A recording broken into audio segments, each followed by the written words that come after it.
Hi, everybody. This is Dear Mama Sal, and it is Friday evening, so it is smile time here at Dear Mama Sal. For those of you who might be new, welcome. And whether you're watching us live or on the read, just know that we are a group of people who get together 3 times a week, where our main concern is to grow. And we do 3 different broadcasts a week. We do a Friday lunchtime one where we learn something. Today we were learning how to make tea lights out of leftover bits of candles.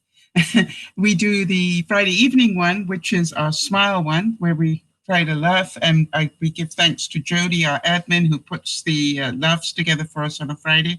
And then we do the Sunday afternoon one, and that one is our Soul Sunday, where we sort of just try to regroup and get ready for the coming week. So 3 completely different broadcasts, because I believe those 3 things are what gives us balance. You know, if we can continue to learn, if we can continue to smile regardless of what's going on, and if we can continue to keep grounded, you know, life won't get the better of us. And I'd like to just quickly say hello to Isabel and to Jodi and to Sandy. Wow, good to see you and welcome. By the way, for those of you who might be watching in the shadows, feel free, hi Rinsky, feel free to participate. Just know that if you type something up here, I'm likely to repeat it. And so if it's something you don't want repeated, please don't type it up. And quite honestly, if you're new, I will probably check with you just to make sure that you know it's going to end up on a replay later on. You know, it's just like some people clean forget. I want to tell you, some of the regulars clean forget. There's some stuff that comes up on the chat screen, and I'm going, do you want me to repeat that? It's like, yeah, right. So it is, I find it amusing anyway. But then those of you who know me well know that everything amuses me.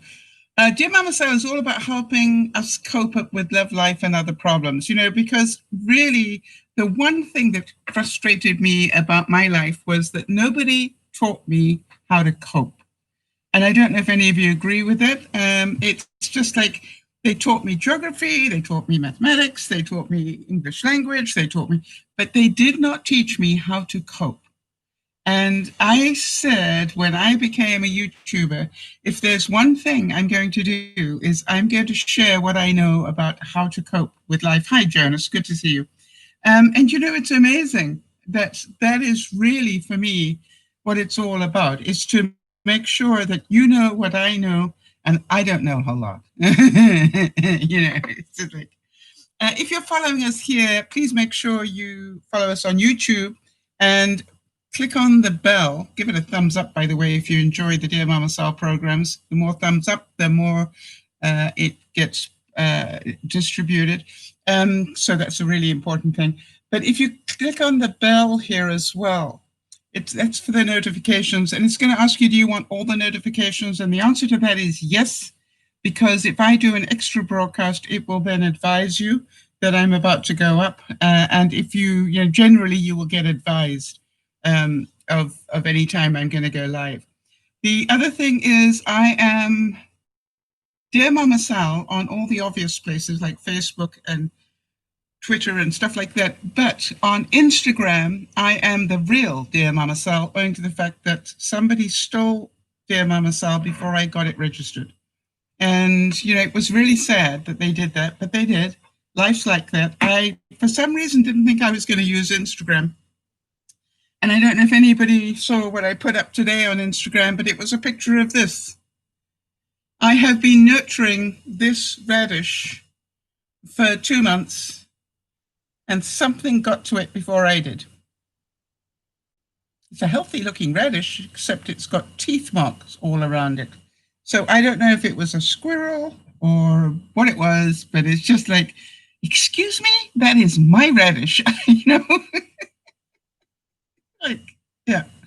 I was quite upset. You probably can imagine, right? You're like, really, after 2 months, you're going to do this to me? I'm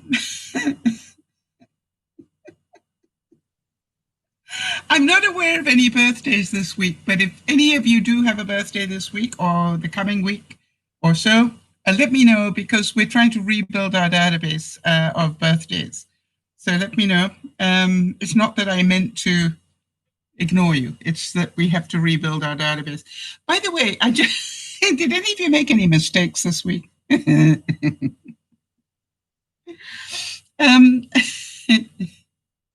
Wow, look at that. Jonas is saying that his great-grandmother is turning 100 on Father's Day. Isn't that amazing? Yes, we were saying at lunchtime today, Jonas, obviously happy Father's Day for those that might not be here on Sunday, but one of the things I said, please remember that not all people have good vibes about Father's Day. You know, some people's fathers were not the fathers that they dreamt of.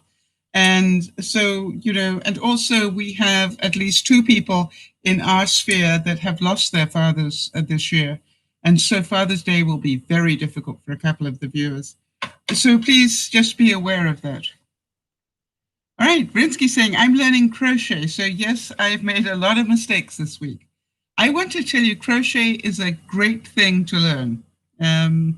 I've got half of a baby blanket here that's waiting to go traveling, but you know, it's a great thing to learn. Well done. And I've got I know this sounds funny, Rinsky, but I've got a bathtub full of wool. You know, when I was bringing in stuff and I'm going, where do I put all the wool? Because, and I'm going, well, in the meantime, it's going in the guest bathroom, and I just closed the shower curtain. So my guest bathroom, I will eventually get to it. And I'm praying that nobody comes to visit that wants to use the bathroom before I've got that far.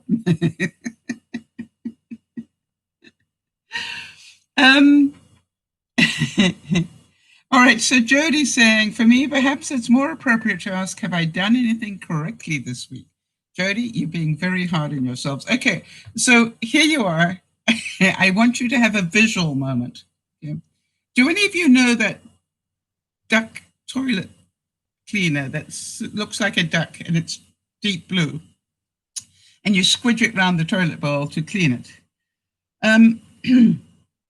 Well, I want you to imagine that, and what I did, actually, no, I lie, it wasn't that, it was foaming bubbles.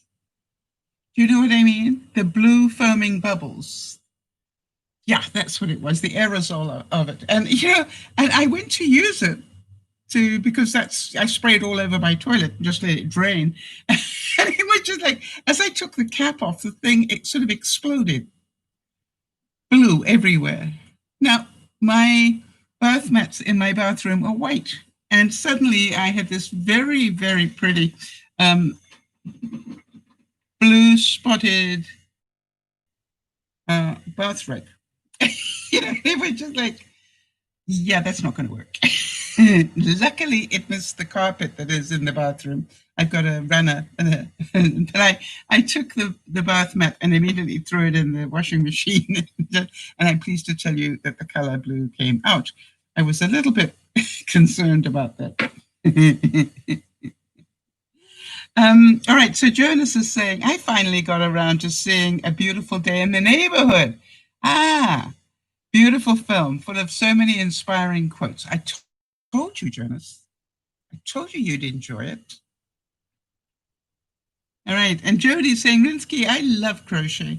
Try to enjoy the process. But my biggest issue is keeping the tension the same through the whole project. Did you guys see the blankie that I was making? It's funny because I do these things and I can't remember if I ever showed you. But hang on a second, let me go get it for you. So maybe it'll inspire Rinsky. So it's one of the things I love about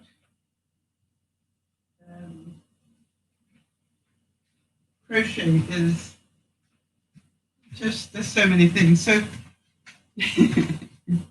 this is a little baby blanket I made, which is going in an obvious place, right? And funny enough, I sent a parcel off this week, but I forgot to put this in it there.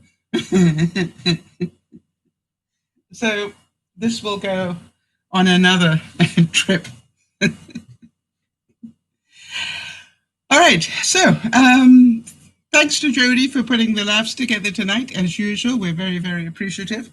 And It takes a lot of her time, and I can assure you that Jodi had a lot on her plate this week. For those of you who don't know, and I do have her permission to repeat this, what happened was that Lionel, her husband, was taking their little fluff ball out for a walk.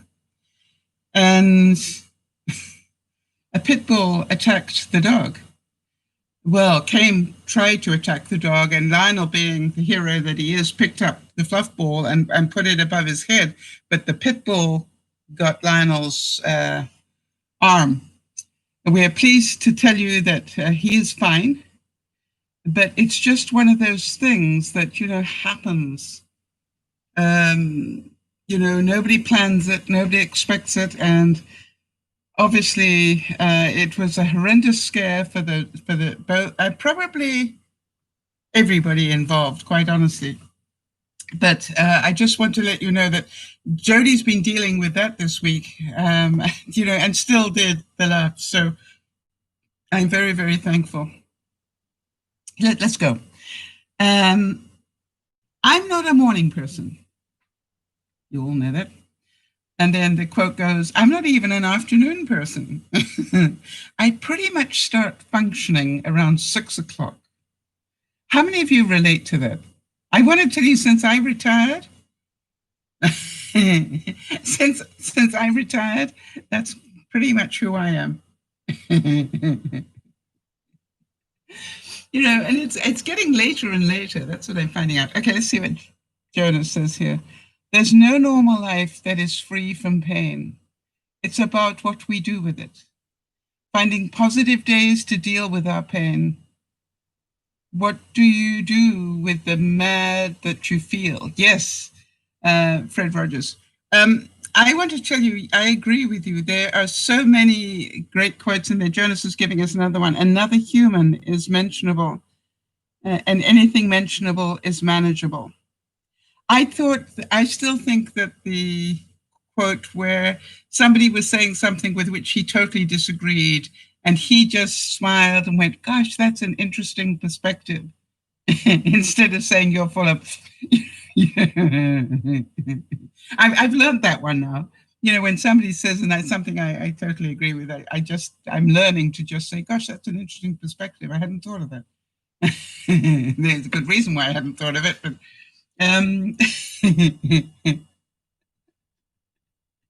yeah, sure, no problem. Be here for as long as you can, and we appreciate it whenever you pop in. The next quote from Jodi says, I wish I could invoice people for wasting my time. I do want to just remind us all, though, if somebody wastes your time, it is with your tacit approval. I have learned now that if I think somebody is wasting my time, I change the subject, or I get off the phone, or off the call that I'm on, or whatever. I will listen so far, and if it's just a repeating record and it's not getting anywhere, I don't know if any of you guys understand what I'm saying, whether you have that sort of going on in your life, but if it goes on too much, then I just I change the topic, or I literally have to go. So, but it's an interesting thing. Do you all understand? Nobody wastes your time. You hang on longer than you need to. All right, be it a telephone call or a conversation or whatever. If you can walk away politely, you are the winner.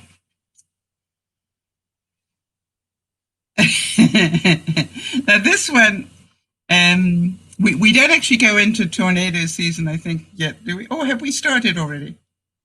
Maybe we have. Okay, so here's the professional tip. If you're in Tornado Alley, in the event of a tornado or any other natural disaster, place hot dogs and cheese slices in your pockets so the search dogs will find you first.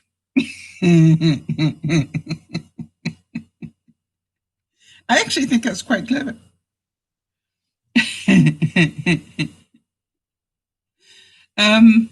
Yeah, isn't that just so true? Oh gosh, I hope we don't have one here. I'd be in big trouble if we do.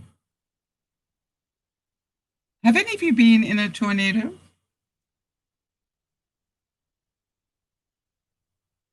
Now, Nyesha, I totally understand that, you know, you've got a internet connection that doesn't last all the time. Quite honestly, mine drops in and out as well during the broadcast sometimes, so I totally understand. You know, doesn't make you a bad viewer or a bad person. It just is what it is, right? But thanks for mentioning it each week. We actually do know that you've got a spotty internet connection. We used to have another viewer that had a really hard time with the internet connection. But, you know, we understood, so we never took it personally. Jodi's next Friday Funny was this one, childhood injuries. I fell off my bike. I fell out of a tree. I twisted my ankle. But now here come the adult injuries. I slept wrong. How many of you done that one where you wake up in the morning, you go, oh, I don't know what I did, but I slept wrong and I can't move my neck now. Or I sat down too long, the story of my life. Then trying to get up again when I do that is like I've got to wait for all my muscles to work in the same, work in the same coordination again. Or I sneezed too hard. Some of you will really relate to that one. Now this one, Jodi, this made me laugh, this next one, because I've been here and done this one. This is the quote that she found. I hate it when people ask me to watch their stuff. Like, what happens if someone comes and actually tries to steal it? Do I have to fight them? I'm not ready. Well, the reason that rings a bell with me, Jodi, is that I remember when we were doing one of the tours on December, when we were doing the promo tours, we were flying out of LA or flying out of San Francisco or somewhere, and the whole team left all their equipment with me and their bags, you know, all the photographic equipment, you know, all the videography stuff, everything. They put it all next to me. I said, Sal, Mama Sal, can you look after that for us? We're going to go and get some food. They were just like, what am I going to say? No.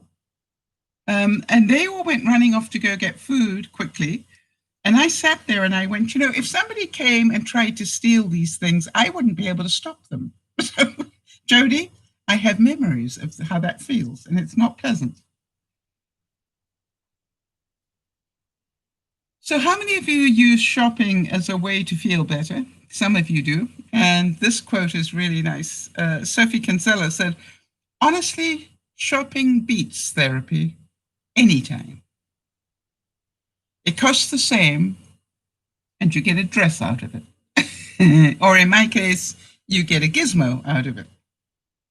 Now, some of you will have noticed that I actually went out this week. That required great courage on my part.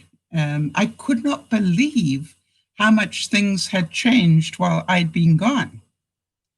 You know, I hadn't been out since the big except for one trip to get my weed whacker, I had not been out basically for 2 months, nearly 3 months. And it was amazing how much had changed in 3 months. You know, there was one city block that I'm used to driving by, and it disappeared in 3 months. You know, they demolished it and started building on it. And I'm going, what happened to that? Maybe I should share this. So I just thought, you know, why on earth? How is it possible that they could have done so much in such a short space of time? I just didn't get it at all. And then there were other things, you know, and I kept driving going, wow, there's so much that's different. And you know, all these shops now had all these screens, you know, so perspex screens so that the checkout people didn't get your germs. How many of you believe that we will continue to have those? You know, even after this pandemic has gone, I'm pretty sure that we will choose to keep those sort of things so that, you know, we will have learned not to spread viruses. Unless, of course, you're going to see the president of the US tomorrow. Is it tomorrow that they're doing it? Yeah, where they're going to have, you know, an absolutely packed auditorium and very few face masks and no social distancing. It's just like, and it's already in Tulsa, which already has a very high spike going on of the pandemic. I don't have words that are polite to talk about that, I'm afraid. Yeah, Jodi's saying, these screens and things that are in the stores are the new norm. Yes, I think they will be.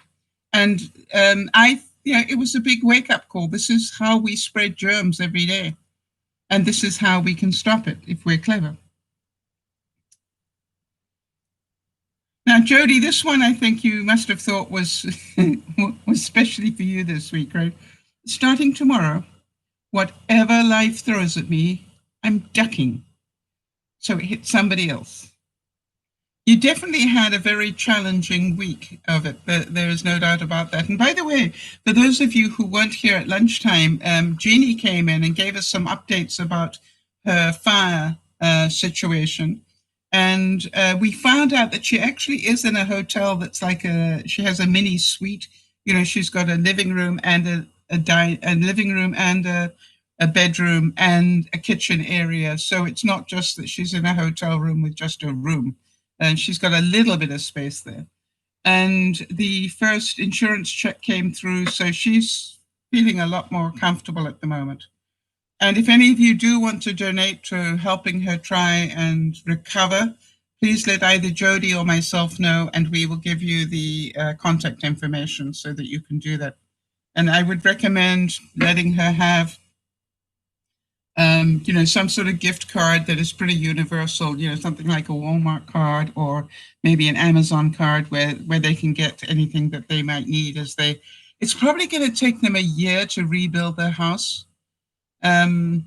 So it's going to be, and then they got to refill the house, with all the bits and pieces. So quite amazing thing to have happen.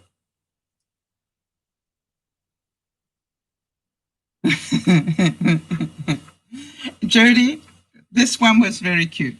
You can tell, right? Because I'm chuckling. I burned my Hawaiian pizza. Maybe I should have cooked it on a lower temperature. A lower temperature. Oh, gosh. Yeah, you knew I'd like that one, Jodi. So did any of you make any mistakes this week that we can share? Or am I the only one? Which is like, I cannot tell you what it felt like to go out to what I call the Wilmington, because that's what we call the garden now, and find this pathetic looking radish going, seriously? Who did that to me?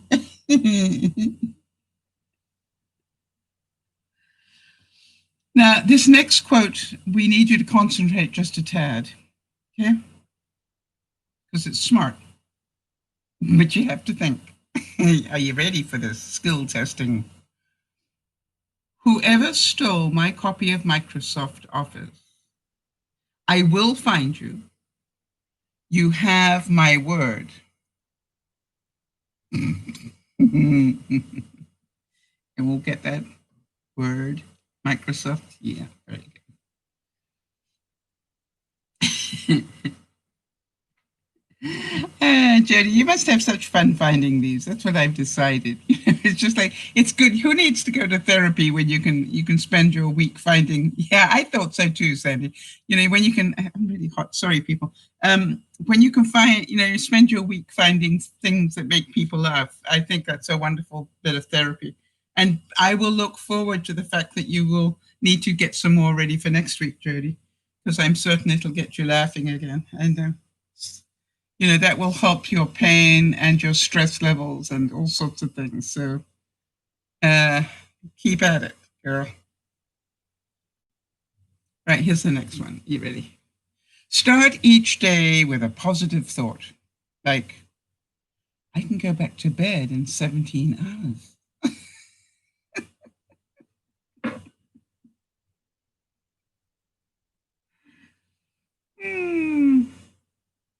That is so cute.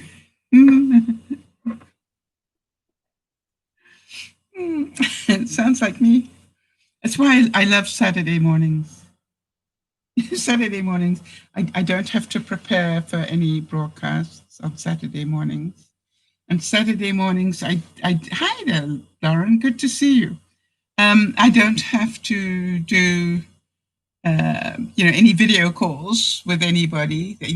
I have video calls sort of during the week, but, Saturday isn't one of them.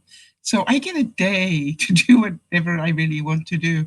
I don't know why it feels like such a big holiday. Jodi's saying, I've torn out more seams in masks this week than Carter has liver pills. Don't sew when you are stressed. Yeah. I want to tell you something. That is so true. Don't sew when you are tired. Don't sew when you're stressed. But you know something? There's part of me that goes, if you only sew when you're feeling great, you probably wouldn't want to be sewing. Something else. Lauren, how are you doing?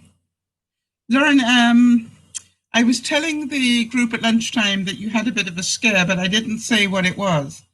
So let me know if it's okay for me to repeat what happened to you.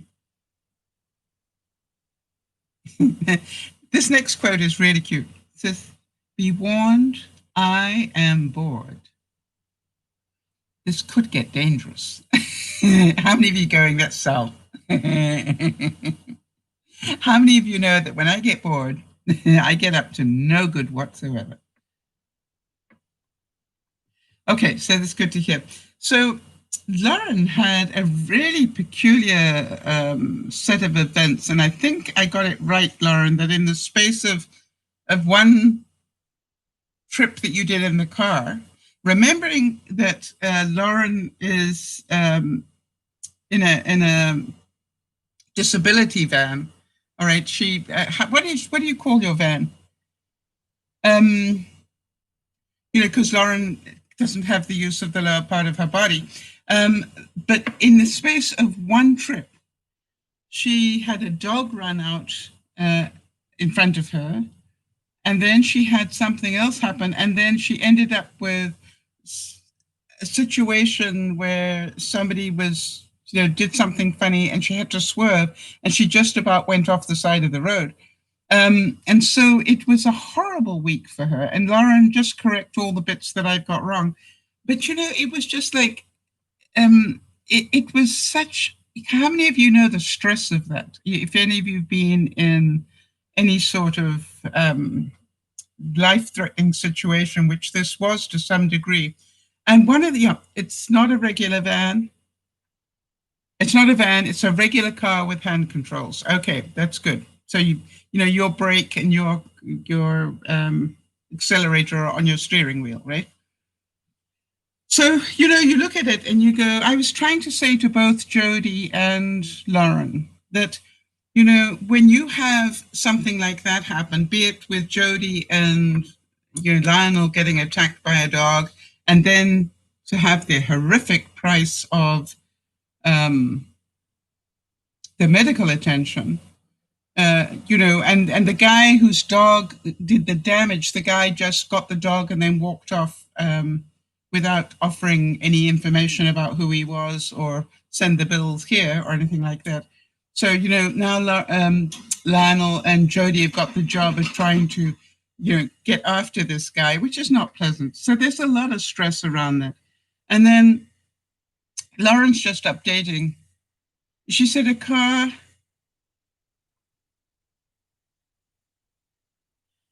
pulled out in front of me.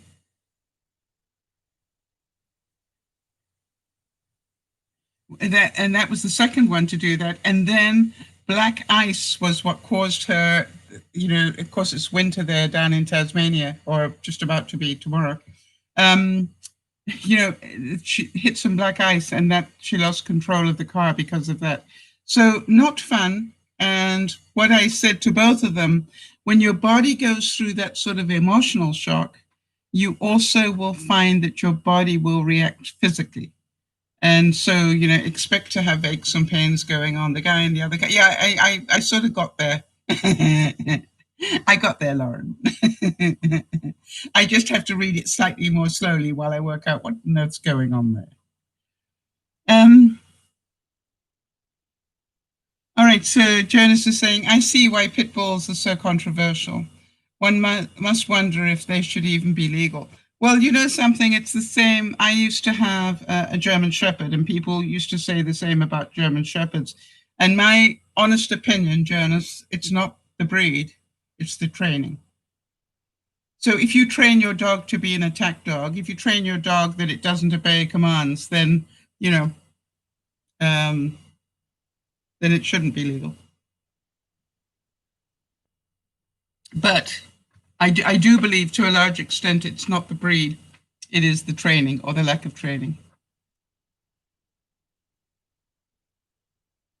All right, so Lauren is saying, and this is a very good point, Lauren. Lauren's saying what made her feel worse, that she wasn't alone in the car. She had a very good friend with her, and that friend freaked out. Well, that makes sense because they were out of control, unable to do anything, and you know their life was in your hands. All right, so I understand why they would freak out.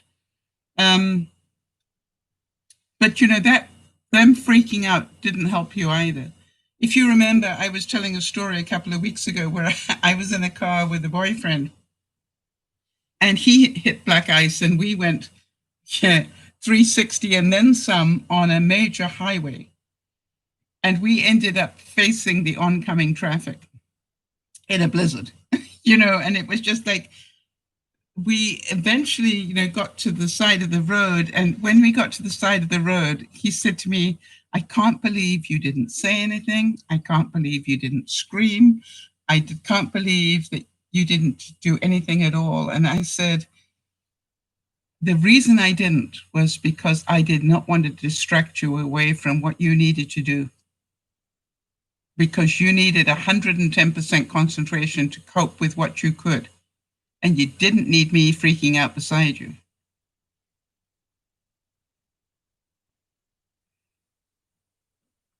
So, all right. So Jodi's saying, Jonas, I agree with Sal. It's the owner. I was never afraid of pit bulls until this incident. I knew a few that were mild mannered. Yes, I've met some absolute baby pit bulls. You know what I mean? They're pathetic. And by the way, my German Shepherd, it was a dangerous animal in as much as he could lick you to death. You know, if you weren't ready for it, he would climb up your body and lick you to death. So, but most people thought he was going to attack you. So, you know, it's an unfortunate thing. Lauren's saying that her passenger in the car was hysterical. I didn't think she was going to get back into the car so we could get home. Yeah, and I understand that, and I'm sure that you did as well, Lauren. And part of me goes, you know, I don't know how far away you were from your home, but, you know, did you wait long enough to let the adrenaline drop down a bit? And probably you did because she was freaking out. So that actually gave you a chance to get your adrenaline to, you know, drop a little bit. One of the things that I've learned, you know, when I was speaking a lot, I learned not to drive after giving a speech, you know, to leave at least an hour between when I finished doing a speech and when I got in my car. And the reason is when I was a performer, you know, when you're on stage with, you know, 3,000 people in front of you and you are, you know, doing your shtick, if you like, that pumps a lot of adrenaline through you. And what I used to say was, I cannot drive until I've given my adrenaline a chance to calm down. And the other thing that I noticed was that it goes the other way. Once that you got that high spike of adrenaline, when it drops very quickly. And I don't know if you found this as well, Jodi and Lauren, but when the adrenaline drops, you end up very tired. So I had to sort of be sort of balanced about when I actually got into a car.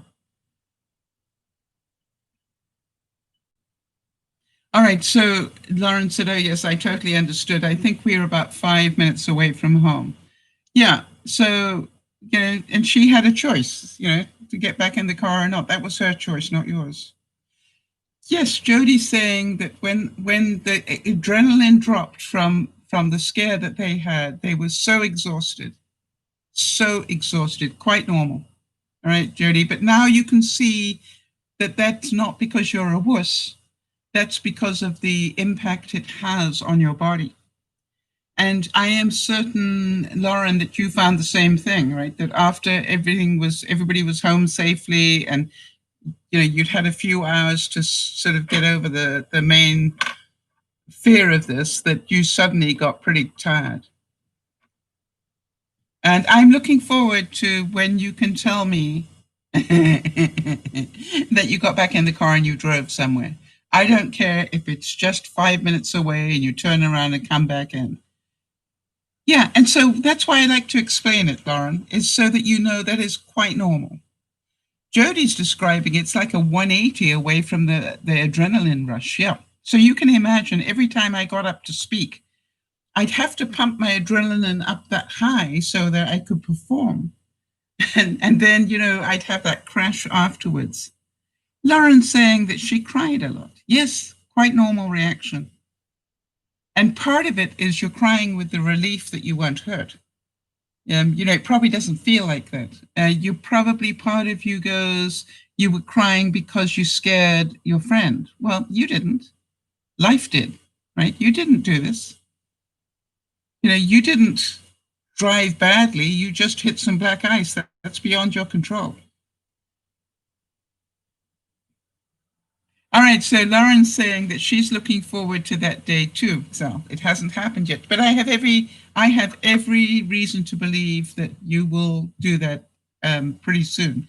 The thing that I said to Lauren is that, it's like it's like her version of the Indy 500, right? She just needs to get back in that car. It's like when I was riding horses. If a horse booted me off or bucked me off, I would, the most difficult thing is to get back on a horse that just got rid of you.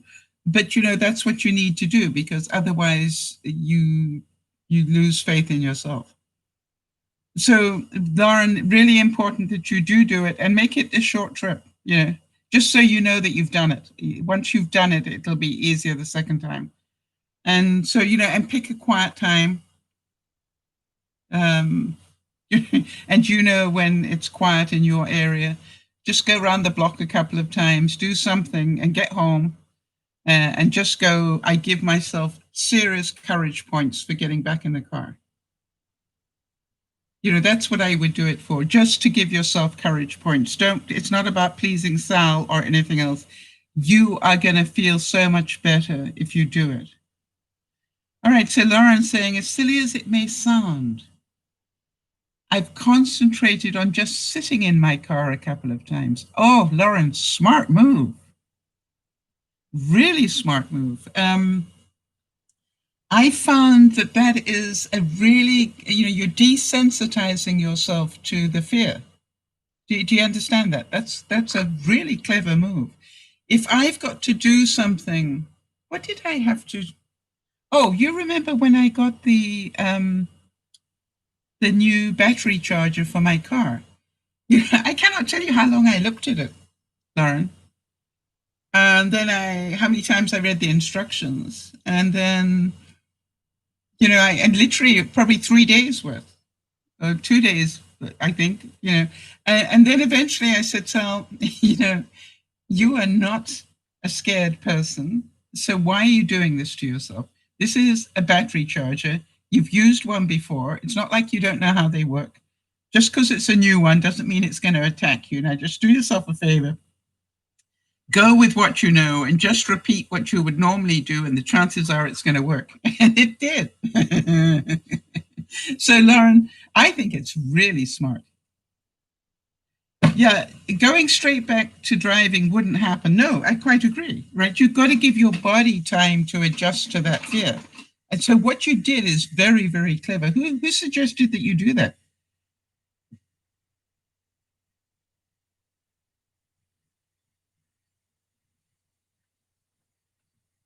I was talking at lunchtime, Lauren, about the fear that I had about reinvesting the money that I had left over from the sale of the house and buying this one, and how scared I've been about doing that. And what I did, and I don't know if any of you relate to this. What I really believe that when I procrastinate, it's for a good reason. That's what I've discovered. I don't procrastinate because I'm lazy. I wonder if any of you relate to this. I procrastinate because something's scaring the living daylights out of me, but sometimes I have to spend a little while processing it all to find out what it is.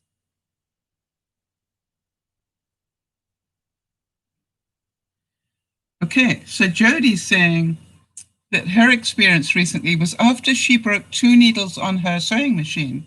She sat in front of it, staring at it for 20 minutes. Her foot would not push down on the pedal. I needed to start again slowly. Yes, absolutely. So, Lauren, so what I had to do was to dissect all the bits. There were bits of worry in my brain, and I had to find what they were. Yeah, where was the fear? I've always said that Dr. Jerry Jampolsky said there are only two emotions in the world. One is love and one is fear. And everything else is a derivative of one of those two things. All right. So if I'm not charging ahead and reinvesting my money, it means I've got fear. Does that make sense to people? At some level, I've got some fear.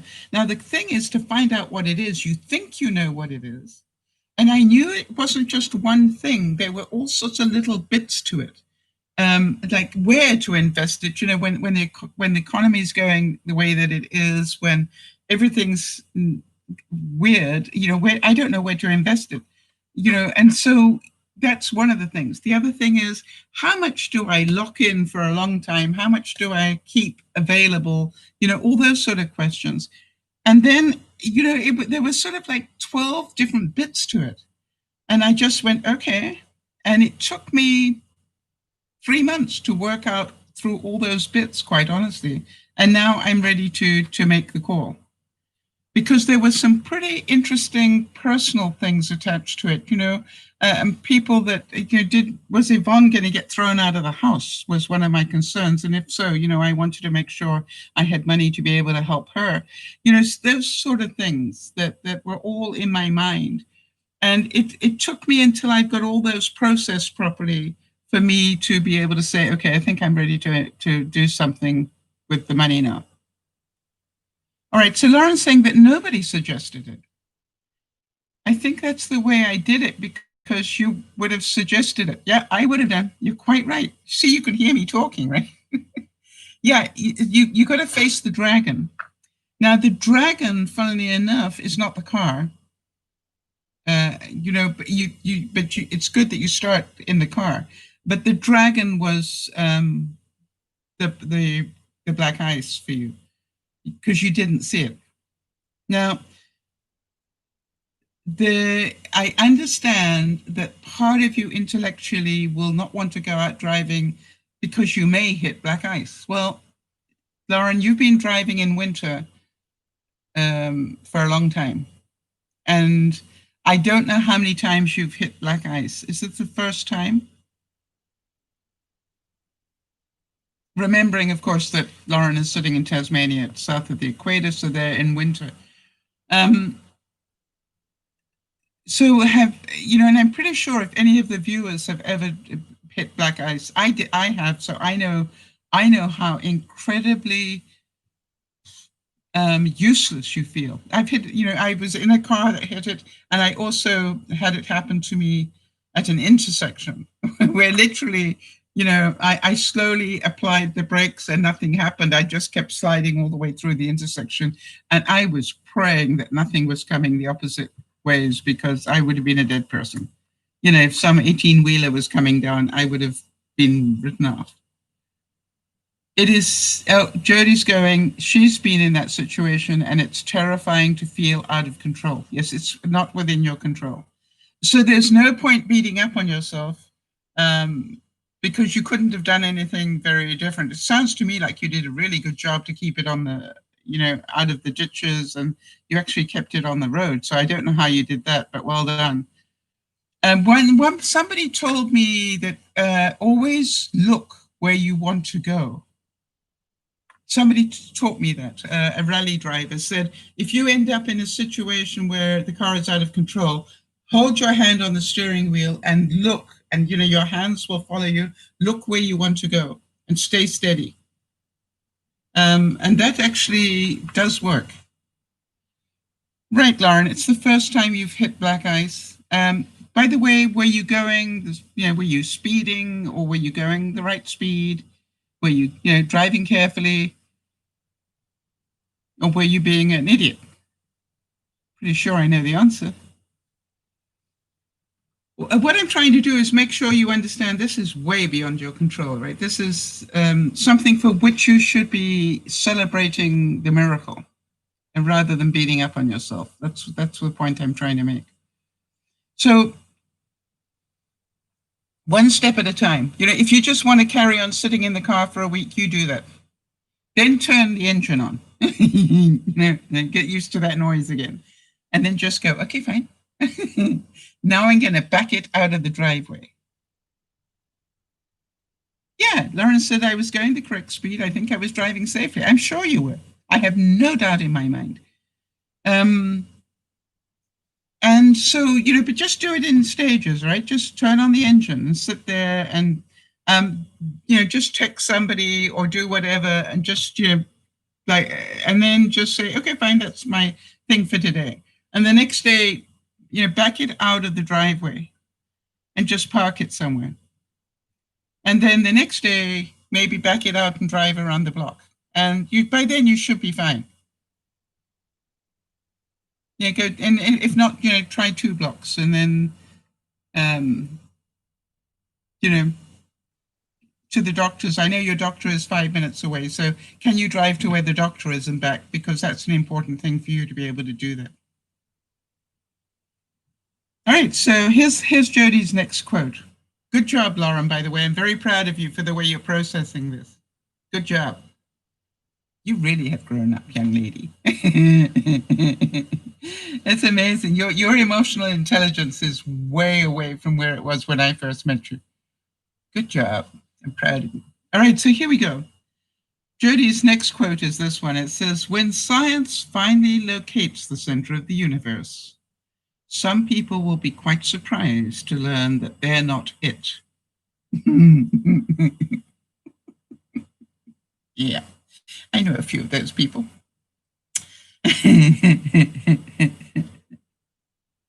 How many of you going, that would be me?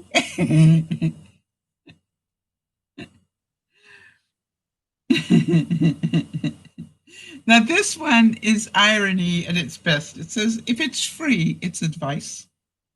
If you pay for it, it's called counseling. If you can use either one, it's a miracle. I know somebody said to me, I cannot believe that you give all this advice to people for free. And I'm going, really? Really? You can't believe it. Okay. Like, why not? I think we are put on this earth to learn, and I also believe we're put on this earth to share what we have learned. So that's just my belief system. It was an interesting perspective.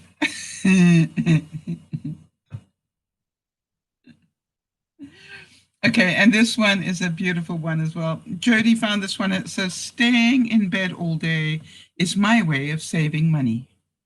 Believe you me, Jodi, that day I went out, I was amazed how much money I spent. And I didn't buy very much. I bought, a rose for Yvonne. Well, that actually was pretty expensive because I bought a rose tree, not a rose. I bought a tree. And I bought a couple of plants for myself. And then I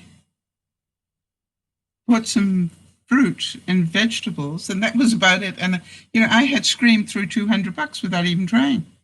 It was just like, where did that money go?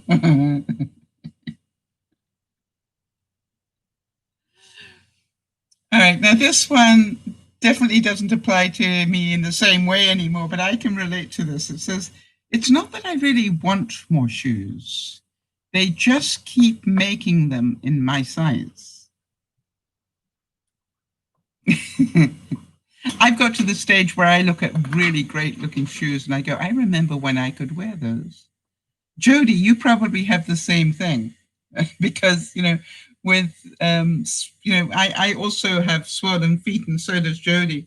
And so I look at shoes and I go, I can remember when I used to be able to wear those. I'm actually grateful if I can get into my flip-flops these days. Oh, there's a question. How many of you wear flip-flops in the summer, rubber ones? And my question is, how often do you wash them?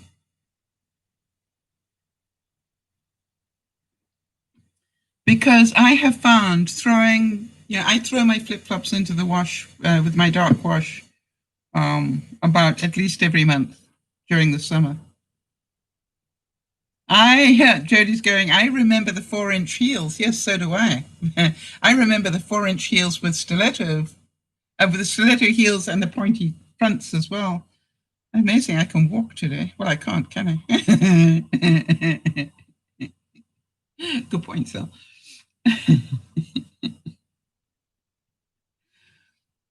The trouble with living alone is that it's always my turn to do the dishes. Yeah, that is true. Kerry's learning that. We saw Kerry at lunchtime, by the way, for those of you who know Kerry.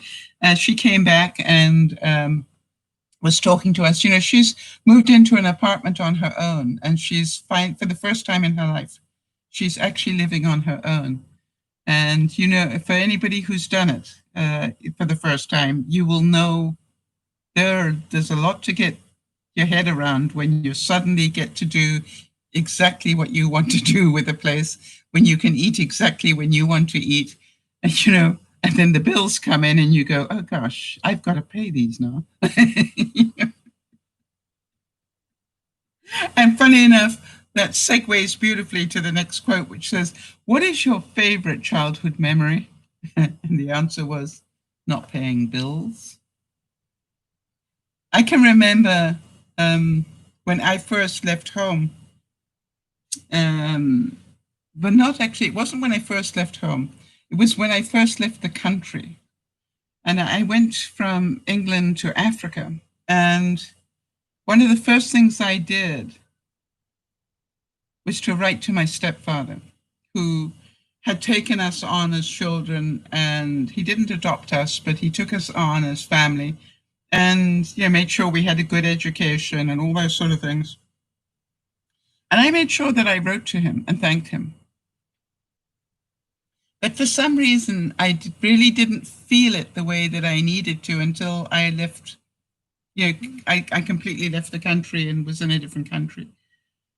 And I said, I don't know if I will ever see you again. And I don't know if I ever will get a chance to tell you this, but it's important to me that you know how thankful I am for all that you gave me. And the most amazing thing was that when he died, they opened cufflinks drawers, everything like that.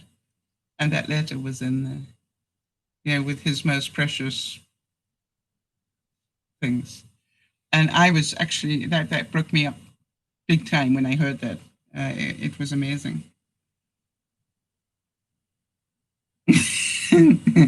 This is a nice one, Jodi. Does refusing to go to the gym count as resistance training?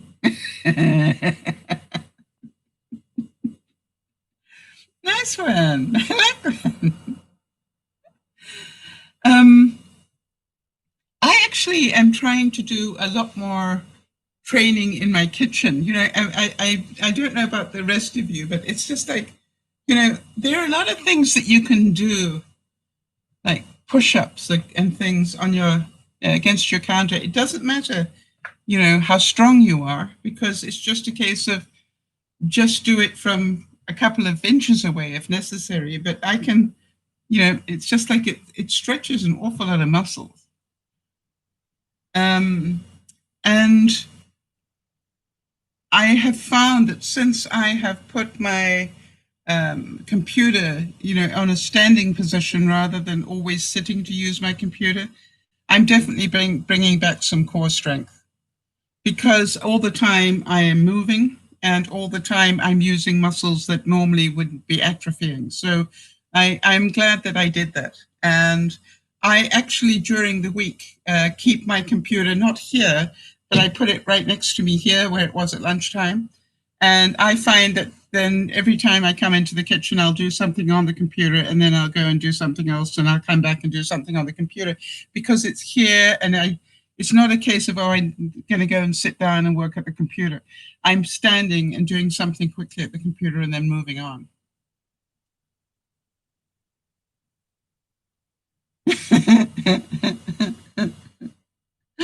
This is clever, all right? And some of you will relate to this. That moment when you turn down the music while driving around looking for a street address so you can see it better. Do any of you relate to that? Yeah, I need to turn the music down so I can see it better. Yep, I totally relate to that. Of course, the truth is you need to turn the music down so you can focus, but it's what you say, and it's true.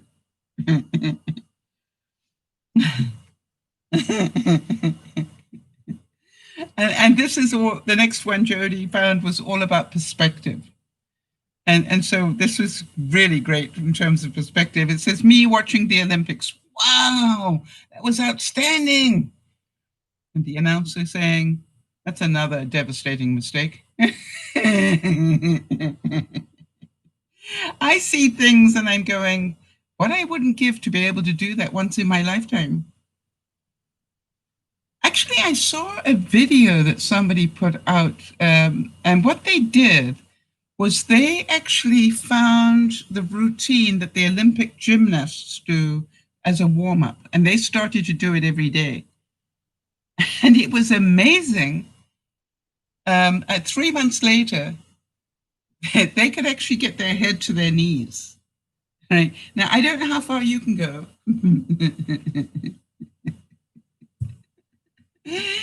But I can't even bend my body to be, can I? Yeah. I can't even get my back flat, never mind get my head down to my knees. So anything that makes that possible would be a good idea, right?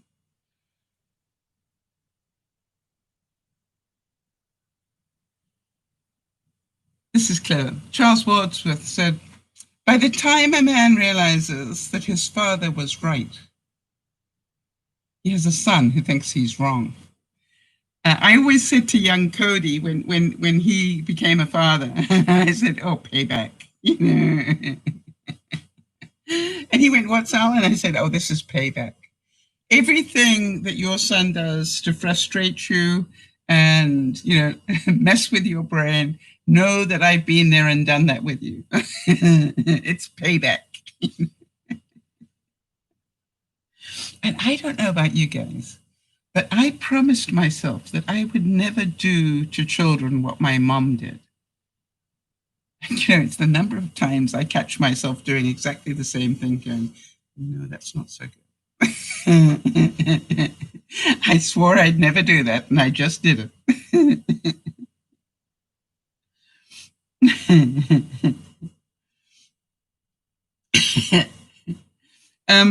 This is nice. It says, I hate having a messy house. Not enough to actually clean it, but enough to give it a disgusting stare while I peacefully relax on the couch. I think that's part of the issue that I have, funny enough, about having moved. When I was in my old house, everybody that came to visit my house knew me, knew what state the house would be in, and that was fine because they were my friends, right? And now I've got new people. Well, luckily the pandemic came, so I don't have to invite them into my house. But, there's part of me that's going, any minute now, this is going to come around and I'm going to have to let people into my house. So I'm thinking about it's getting close to time I should tidy it up and maybe I'm doing well. I've got about half the things off my dining room table now. Of course, I've still got, about 6 boxes I got it empty there. And I've definitely got the craft room looking a whole lot better because, I had to get that ready because the freezer is coming next month. So, it's all like, yeah. Interesting. I can do this.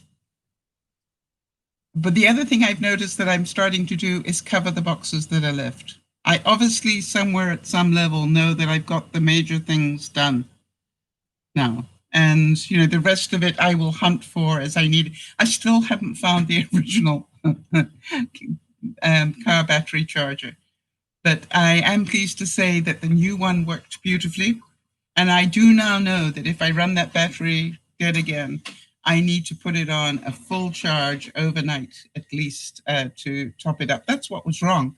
What would happen is I'd drive it for 20 minutes, but it would only have that much charge in it. And so if I didn't drive it for 2 or 3 days, the battery would be dead again. So now I know, if I do that to the battery, I've got to make sure I leave it in, and just let it top itself up for overnight, and, or, take a major road trip somewhere. This had to be something that described me really well, Jodi. I don't know where you found this one, but you could probably imagine. Teacher, why are you talking during my lesson? Student, why are you teaching during my conversation? But it was important what I had to say. Do you know, it's quite funny. I was always the class clown in different ways, as you can probably imagine. And it was funny how that came to play in different ways. And I can remember in the final year at school, the outgoing class would always do a big performance, for the rest of the school. And, the whole thing was scripted and all the rest of it. And it was quite a to-do. And what happened was that literally the day of the big performance, something happened to the continuity script. It went missing. The whole script that held all the different bits together went missing. And then, it was the days before computers and stuff. So that, anyway, cut a long story short, I remember the drama teacher coming to me and going, Sally, we need you to do us a very big favor. And I said, what would that be? We need you to do the continuity for the play. And I said, no, I've got a little part, Yeah, I that's not mine. The big one, that's not mine. I've got this little part. And they went, yeah, we know that's all. But here's the thing. We've lost the script. And we all sat down and said, who do we have that could wing this, ad-lib it, without too much trouble?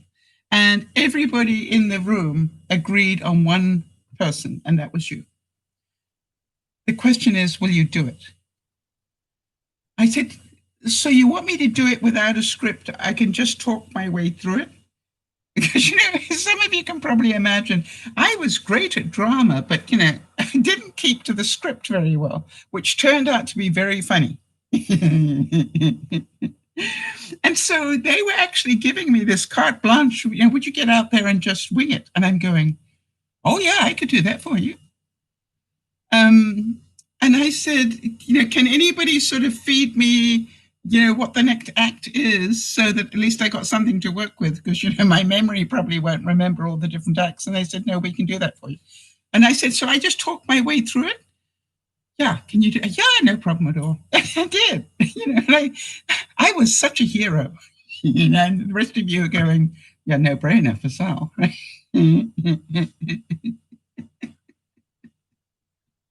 That was my skill. But it is funny how those things, I didn't realize it at the time, but I naturally had that skill. And so here I was, I never got a big part because, I'd always mess it up because I never kept to the script properly. And now suddenly that became the greatest skill that they needed. Isn't that interesting, really, when you think about it? And nobody else could have done it because Yeah, everybody else needs a script that they can work from, and I'm going, no, I don't need a script. I'm much better without one.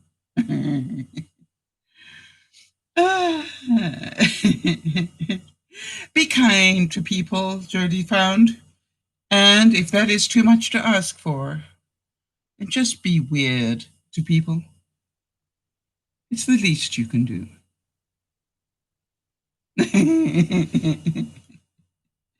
I think there are a few people here that think I'm a bit weird, and they're right. I'm a bit very weird, right?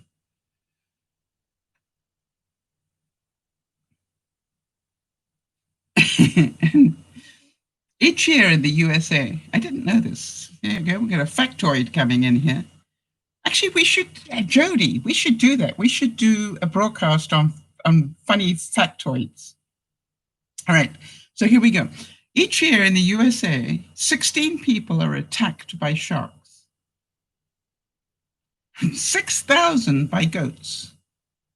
We don't need Shark Week. We need Goat Week.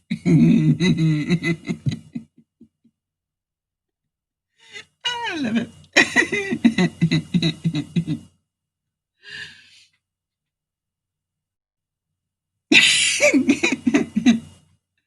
Sometimes the first step to forgiveness is realizing that the other person is completely stupid. Ever been there? It's like, if I stop trying to think that they are intelligent, then it makes so much more sense why they did what they did. Now, I know there are a couple of you, because I've spoken to you, that have a problem with that. Right? When people do not do the things that smart people would do, you actually get quite upset with them. You see, I'm a great believer in, be sad, not mad. And be grateful that you are smart enough to know that's not the right way to do it. Now, this one is also very true. Ironically, jogging pants are mostly worn by the laziest people.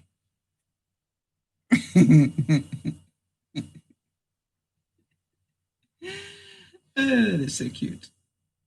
I always said, I can remember when I was married to a rally driver. He used to do these big rallies around the world, and I just loved it because I had the best matching outfit you can imagine. I had a yellow helmet and a yellow outfit that went with it, and all the rest of it. But I do want to tell you something that is pretty people don't think about. And I realized that it was an issue in Africa because I can remember being on a major rally and we were about to start, this big rally, and it's like, I've got to find a washroom. But it's the bush in Africa, the widest looking tree was sort of this thick, so no point going behind the tree. And I'm sitting there going, now what do I do? And I literally got about 6 guys and I said, do me a favor, form a circle around me, but with your backs towards me, because I need to pee.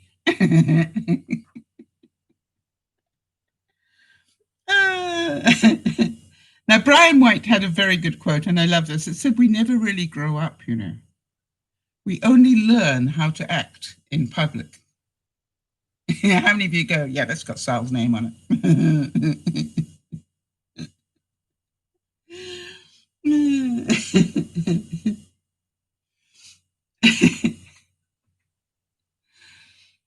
How about this one? If I'm constantly bothering you, it means you're an important person to me.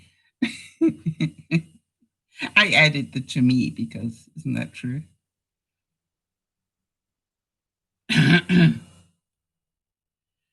All right, now this one is so true in so many levels, and I want to talk about that. You can tell a man that there are 300 billion stars in the universe, and he will believe you. Tell him a bench has wet paint on it, and he will have to touch it to make sure. Same thing, right? If you walk up to an elevator and you obviously press the button to go down, and then you stand and wait, the next person will arrive. What will they do? press the button to go down. You've already done it, but they will do it again. And you can have 10 people come and each one of them will press the down button. Weird. But it happens. It's human nature.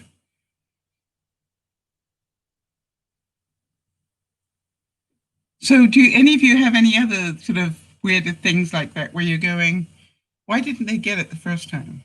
It's like, yeah, of course I. And then they say, did you press the button?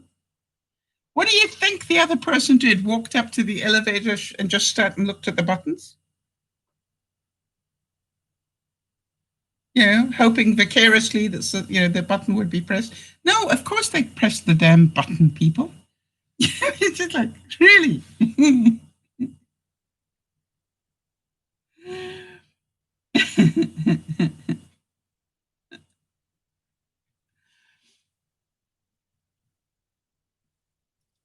And this to me is very, very challenging. Right? It says, my opinions might have changed, but not the fact that I am right.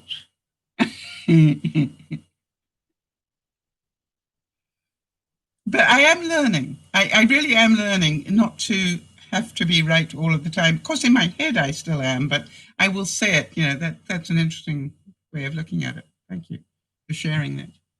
I had a magical call with Marnie yesterday. And, Marnie and I have incredibly intense conversations and we discuss everything. And here's an interesting thing. Okay, let's see how you guys feel about this one. We were talking about what people had done 50 years ago. And how could we forgive them when they did this 50 years ago? And, Marnie was giving me some example of something. And I said, but it was 50 years ago, Marnie. And she said, yep, but, we know it's in their blood. Be it racism or abuse of women or whatever it is, right? And I said, something, I got a question. Because, that's how Marnie and I learn from each other. We ask each other questions. She goes, okay, what's the question? And I said, 40 years ago, I was in Africa and I was pretty much brainwashed and I really hadn't learned a lot of things. So by the time I hit North America, I guess in a lot of ways I was pretty racist. And I said, do you consider me racist today? She said, absolutely not. Why? And I said, well, that's my point. What I was doing 40 years ago, is it relevant to what I'm doing today?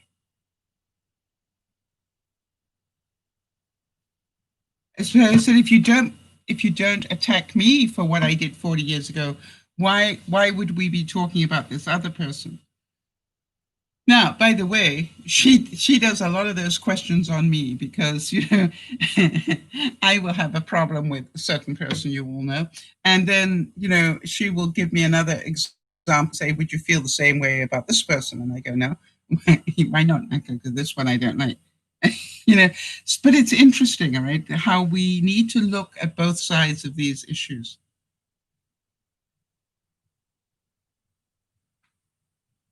If you want children to listen, try talking softly to someone else. I found that is true in any situation. If everybody's being really noisy and you've got a point to make, like at a meeting or something, the trick is not to go and speak more loudly. The trick is to actually just talk very quietly so people can see you're talking, but they can't hear you. And eventually everybody will shut up so they can hear what it is you're saying. It's amazing. Believe you me, I did it many times.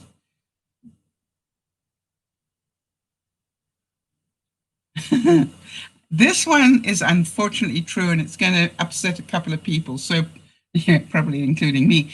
So just hold on to your sense of humor as you listen to this one. It would be nice to spend billions on schools and roads, but right now the money is desperately needed for political ads. How many of you believe that there should be a moratorium put on the amount of money you can spend on political advertising? it's horrendous. We could we could feed a third world country with half of what they put into the political ad campaigns. All right.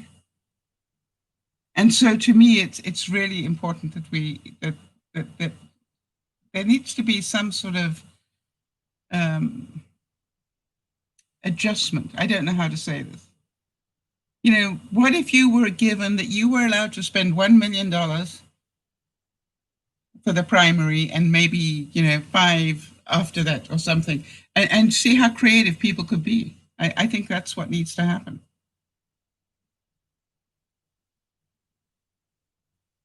At every party, there are two kinds of people: those that want to go home and those that don't. And inevitably, they are married to each other. Ann Landers said that, and it's so true.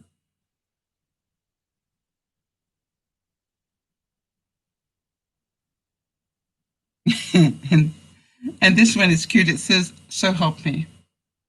I am one ignored text away from posting that close-up double chin picture of you." That would be called revenge. That's not nice. I think Jodi's saying it would be more interesting if the spending were capped. Yeah, I think so too. It's like I would find it really interesting.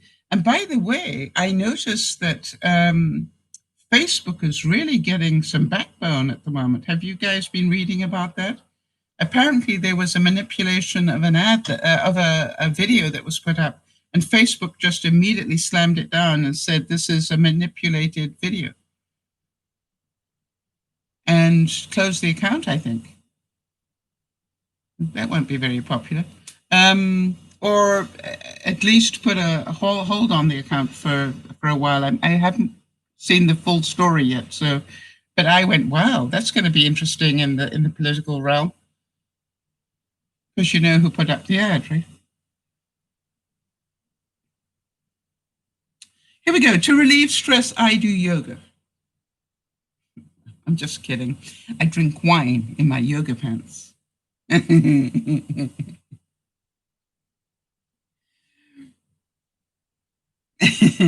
My kids call it yelling when I raise my voice, but I call it motivational speaking for the selective hearing. Yeah, that's very true too.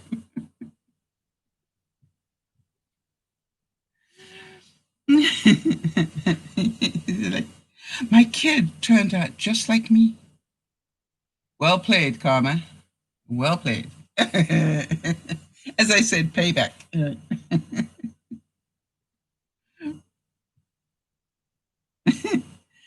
Yeah, this one I think we've all run into, right? Username or password incorrect. Well, why can't they tell us which one? It's just like, seriously? I got to retype all of this just because one of them is incorrect. Why don't you just tell me which one? And I don't know about you. If they don't bother to put the little eyeball that you can touch it and it shows you what you typed, so you can see what you'd mistyped, I don't even want to play this game with you. It's like, hello, at least let me press the little eyeball things. I go, okay, oh, that's what I did wrong there. Easy, saves me a lot of time. But if they don't, then I have to go to plan B. And plan B is I go out of that program and I go and open up another program and I type in exactly what I need it to be. I copy it and then I go back to that thing and I paste it twice. Yeah, let me just make sure I got it right.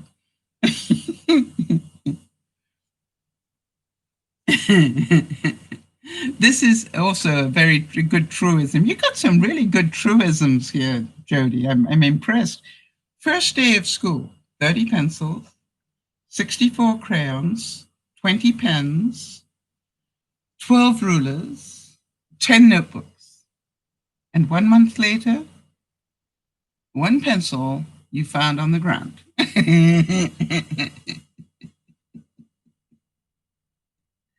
Well, Jodi, it's like, it's the only way I can do it.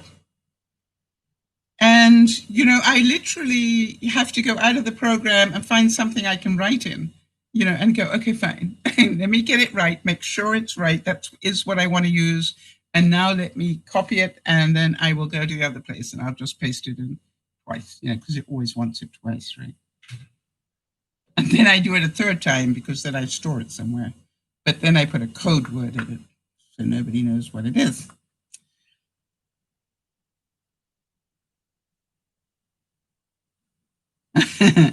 Looking at graffiti on a bridge, when it says some people, that's vandalism.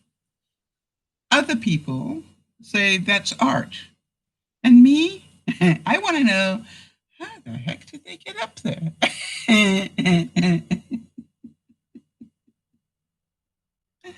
I've done that. I've seen some sort of graffiti on a wall, and I'm going, how did they do that?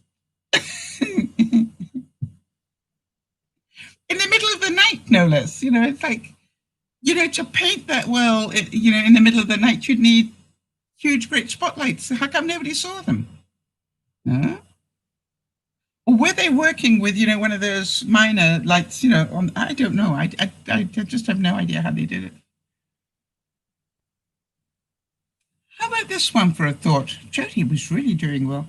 She said, just imagine if losing weight was as easy as losing my keys, my cell phone, my temper, I'd be skinny. I lost my phone today.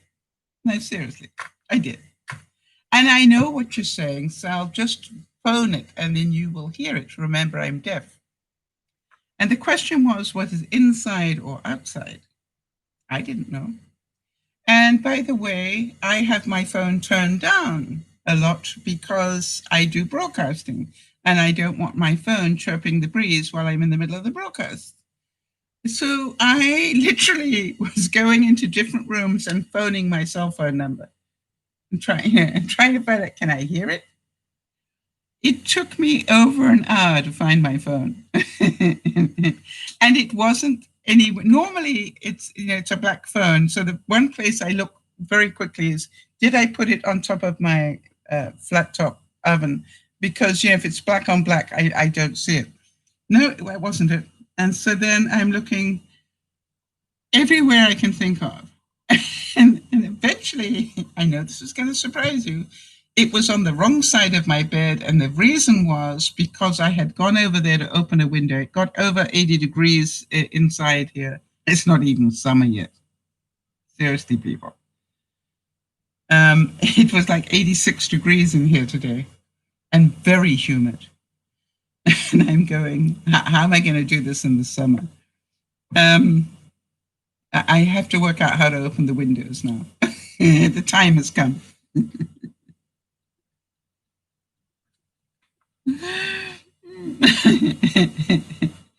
This one is really cute. It says, my debit card is starting to feel more like a gift card. I'm not sure how much is left on it, but we'll try it just to give it a go.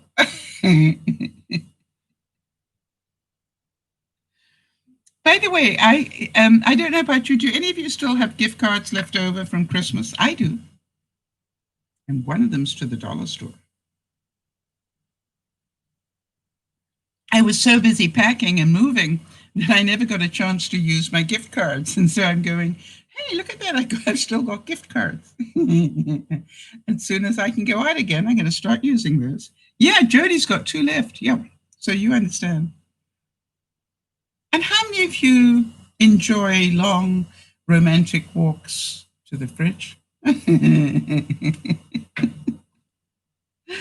Oh, Jodi, I really should show you. We'll do it on Sunday. And this I can turn the angle. But you remember the Jenga fridge? It was so full of everything. I'm actually amazed how much space I've got in my fridge now. What I did was I missed a week of buying groceries. I just went, no, I'm just going to leave it 1 week. And I will survive on what I've got and see how much I use up. And it's doing pretty well. Yeah. That's looking a whole lot better. Maybe I can just move the... Hang on a second. I'll show you. I can do this. I'm just trying to see what I'm going to disconnect to do it. I can do this. So just relax. It's possible. It's going to come forward. So, disconnect that. On principle, I'm going to do it now, Jodi. You know what happens to me when I'm on a mission. So there you go. See that? I got space in my fridge again. It's no longer the puzzle.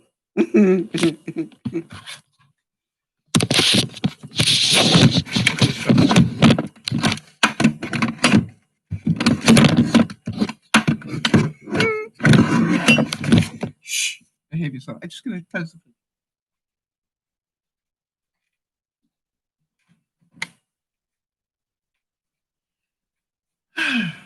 The other thing I've noticed is this pandemic, a lockdown.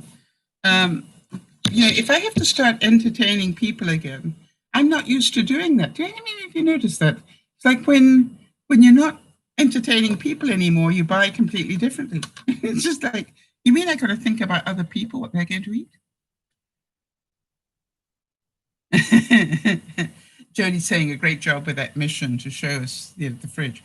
Well, it is funny, isn't it? Because, it's just like when I get on a mission, I'm going to do it. You knew I was probably going to do it anyway, right? I can't wait until Sunday. I might forget. Story of my life. Okay, how about this one? My wings are broken, my halo's bent, and my horns are showing. Yep, it's going to be one of those days.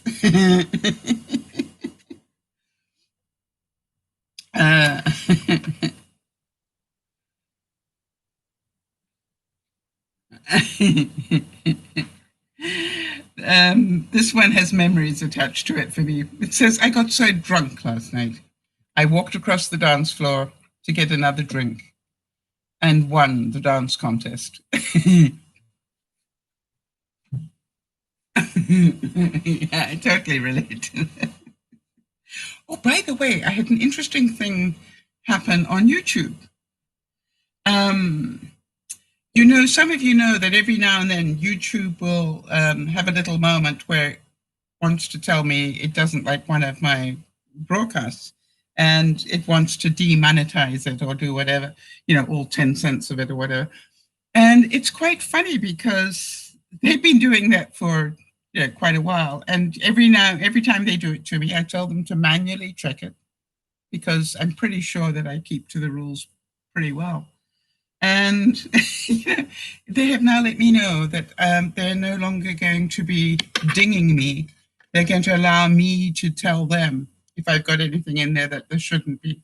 But now I got a bit of a problem because that is a pretty interesting benchmark that they've given me, that they trust me not to break the rules. And now I'm sort of, I realized that in one of my videos last week or the week before, I actually said BS, but I used those words. And that is on their no-no list, but I don't know which video it is. And I'm not going back. I just got to be careful going forward. But it was just like, I know I said that word in one of the broadcasts. But, again, I've got a pretty good feeling they're not going to watch all 2 hours of one of my videos, right? So it's called, I can relax a bit towards the end of them and be more sort of normal.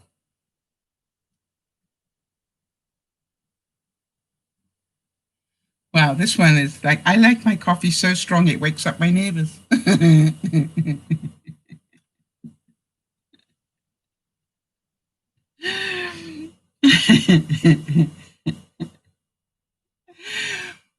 Okay, this one is nice, Jodi. Very funny. Me, I'm still tired from all the CrossFit I did this morning. And my co-worker says it's pronounced croissant, and you ate 4 of them.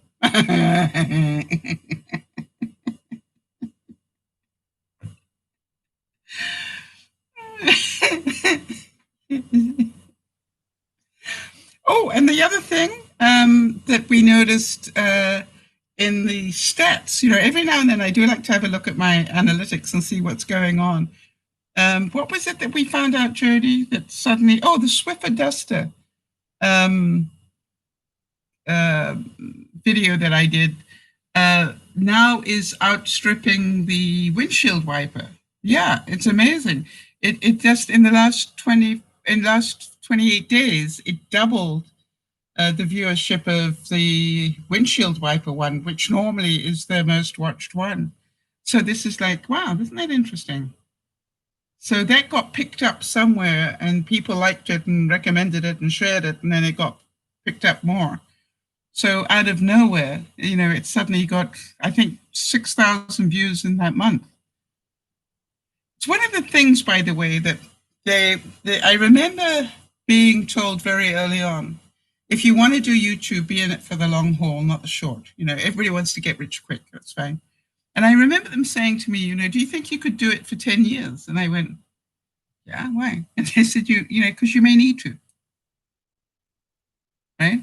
And this is why. All right. Something that I recorded 6 years ago is suddenly got legs on it, as they say. But if you think about it, how many videos have I put down in that space of time? And it's a lot. I have quite the library. And so my chances of there's these things getting momentum in a different way now is much greater. So we'll see.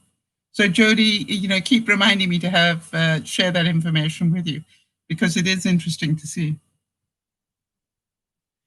I was told to check my attitude, and I did, and it's still there.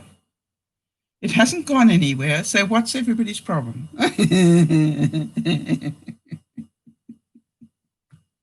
That's the story of my life.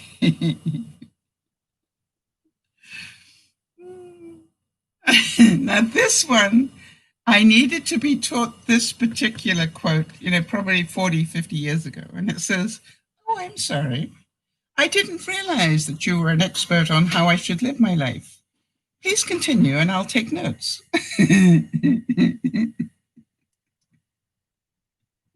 And by the way, everybody, please make sure that you don't tell other people how to live their life.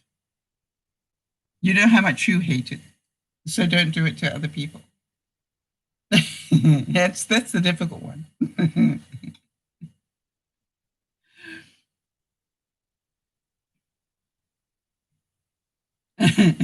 This is very cute. This is written by a guy. Right? When my wife and I fight, I tighten the top of every jar and every bottle in the house, just so I can say, "Oh yeah, now you need me." And I don't know about you, but once you've got arthritis, that's a whole nother story.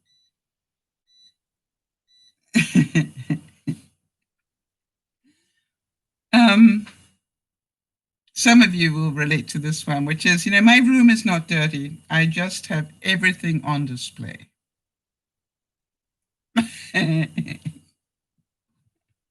So true.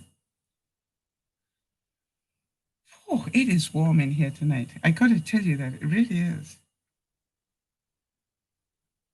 I stay up late. This is definitely me, Jodi. I stay up late every night and realize it's a bad idea every morning.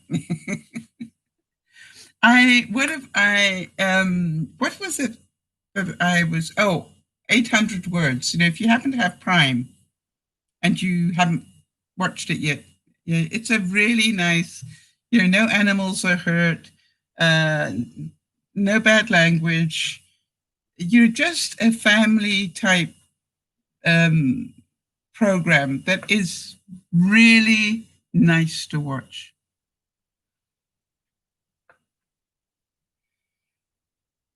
Oh, that's true. Yeah, the Swiffer had over 6,000 minutes of watch time in 28 days. Yeah, that's right, Jodi. Anyway, so I just wanted to say that, it's funny, there are not many programs that you go, they're just good, clean fun, without nasty words, without a lot, things, sex and all the rest of it in it. It's just like, it just is a really nice program to watch if you just want to chill. So I don't often recommend things, but that it's just a really cute program. And as usual, I will binge watch it and go, okay, fine. And that's the end of the series, until they do another series and I have to wait. And this one, of course, reminds me of a few of my friends. I'm not clumsy, just the floor hates me. The tables and chairs are bullies, and the wall gets in my way. Do you know people like that?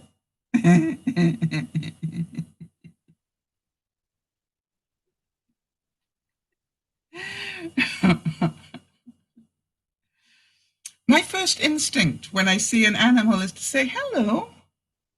My first instinct when I see a person is to avoid eye contact and hope it goes away.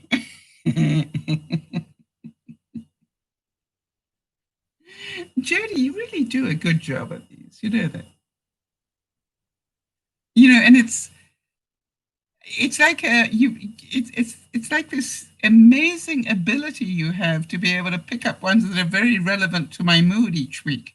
It's like, wow, that definitely was me this week.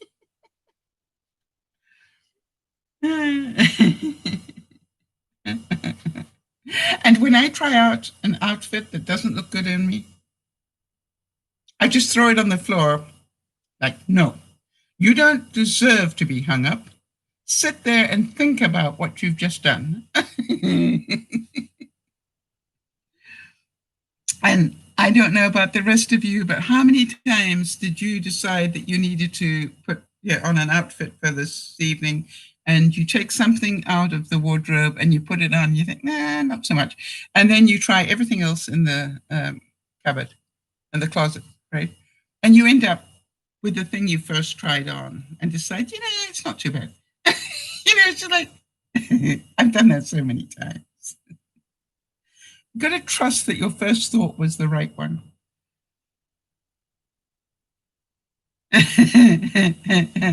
Oh, this one is so true, Jodi. Right, it says, I used to think it would be so cool to be able to read other people's minds. Then I joined Facebook, and I got over that.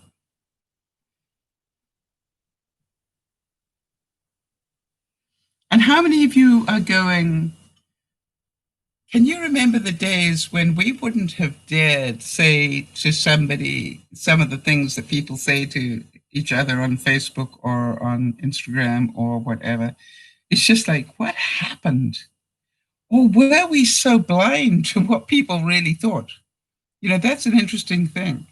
Were we that blind to the fact that there was this whole other group in the world that really didn't like us at all? and and some of them are called trolls, but not all of them. Some of them just told the truth, and it's just like, yikes.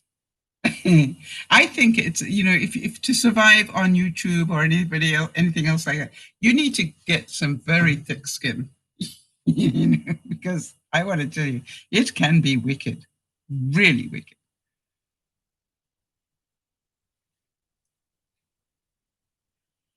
I can tell you today is going to be one of those, and I open the inverted commas, does not play well with others, close inverted commas, kind of day.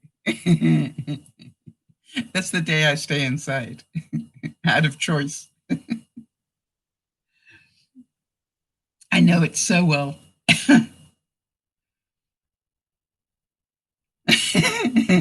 This one for those of you who might be married or have children.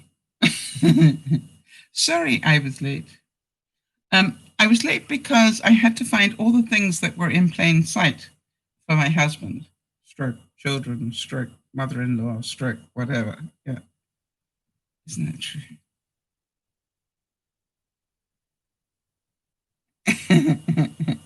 When I was a kid. No, wait. I still do it.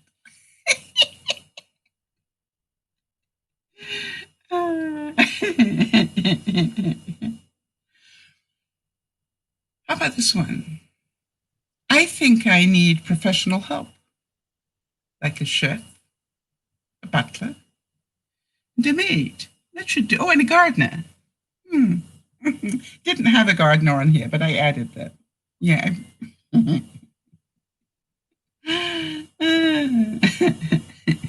It's like, really. All right, so Jodi's asking me to do the countdown to let me get to that, and I know I've already got it here somewhere, Jodi, so bear with me.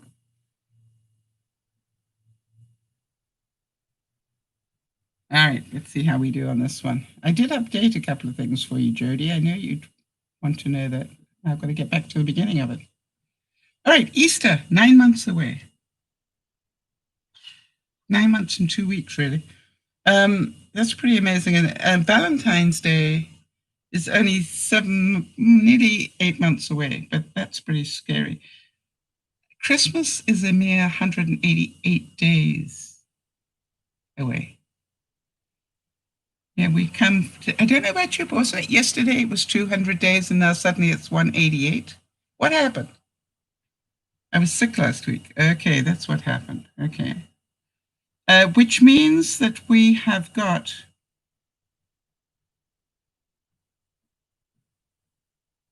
5 months and 2 weeks to put our overseas cards in the mail.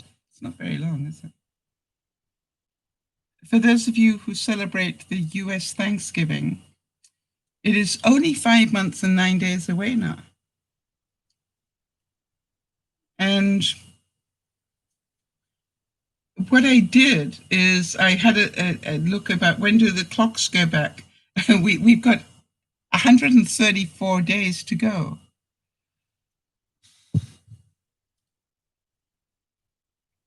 Oh, Canadian Thanksgiving, by the way, because, you know, we have ours in October. It's only 4 months away for us. You know, it's scary, isn't it? Now, here's an interesting thing. I don't know, Jodi, you might have a look at this for me and double check when the US tax returns have to be in. Because I've got it as 25 days, but, you know, I noticed that the Canadian one, they've extended all the way through until August. So I'm just wondering whether there's been an extension again in the US. It'll be interesting to see.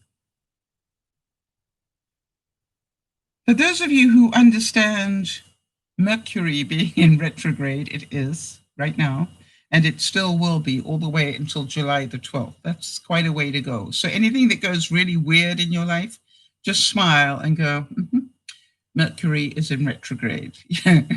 Things are not going to start coming around again.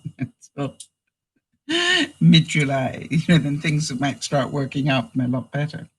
I do put up a reminder about it being Father's Day on Sunday, but I really would ask you all to remember, right, that it's not a fun day for a lot of people.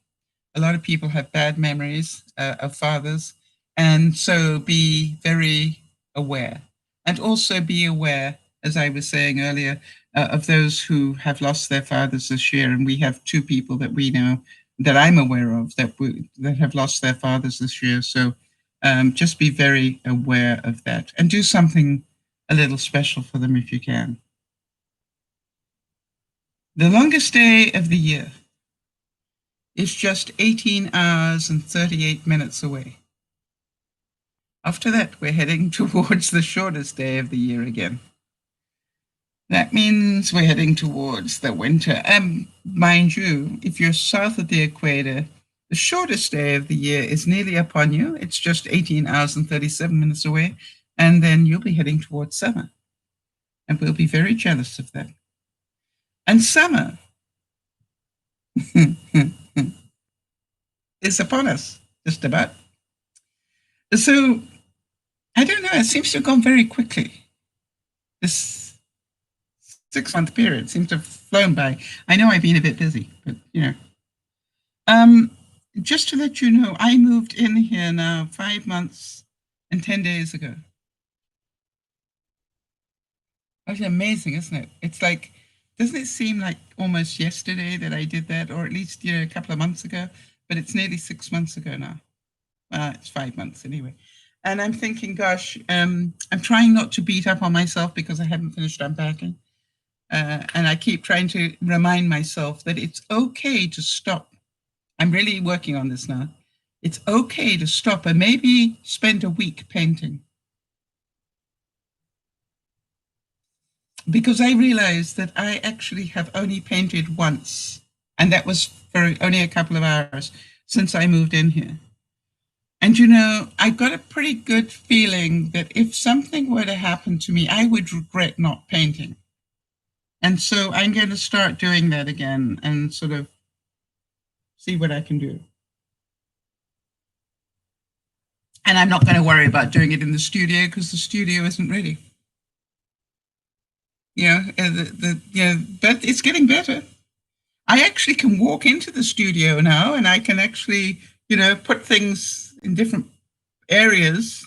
I still got boxes up to my eyes, but I can actually get in there now. I thought that's pretty good. And my craft room is definitely very close to being functioning. It's taken a long time, hasn't it? All right, so it is what it is.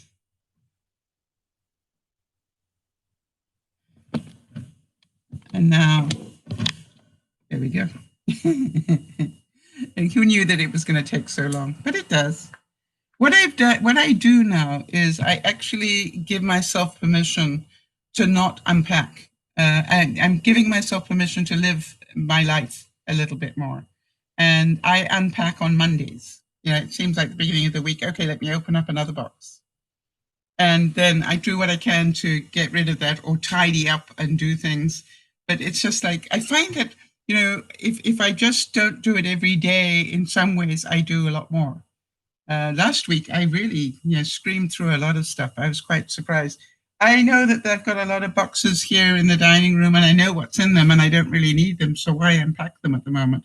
Because I really don't know where I'm going to put them. And, I can't put them in the back shed because that's got full of boxes.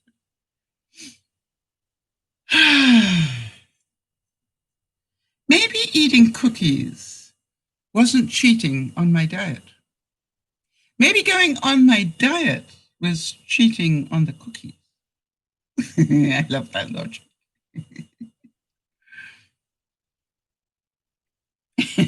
My wife and I always compromise. I admit I'm wrong, and she agrees with me. I was saying to my neighbor, I've got a really, really nice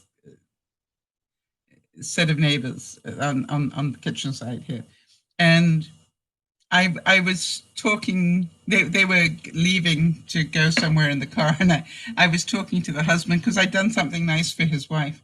And I said, something I learned a long time ago.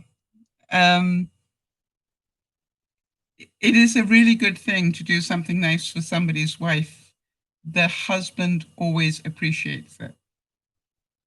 Have you noticed that? They don't want you to do something nice for them, but if you do something nice for their wives, it's amazing how they react. How many of you agree with that one? So I found that out a long time ago. It's a little thing, but it's true.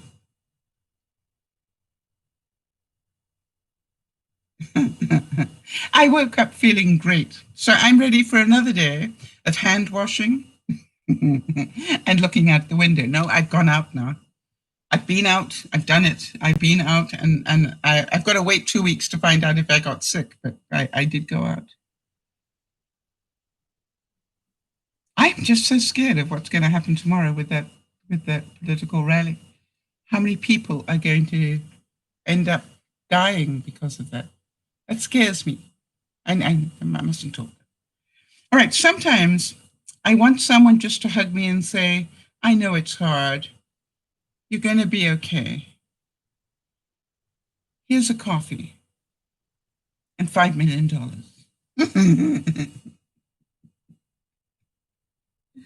I wonder if that would be enough.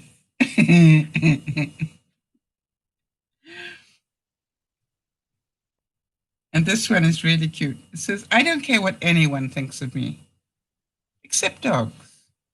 I want dogs to like me. Yeah.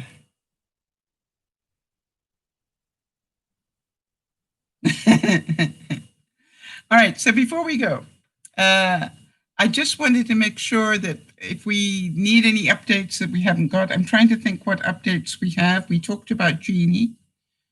We talked about what happened to Jodi and Lionel. We talked about what happened to Lauren. Is there anybody else that had something happen that we need to talk about? I wonder.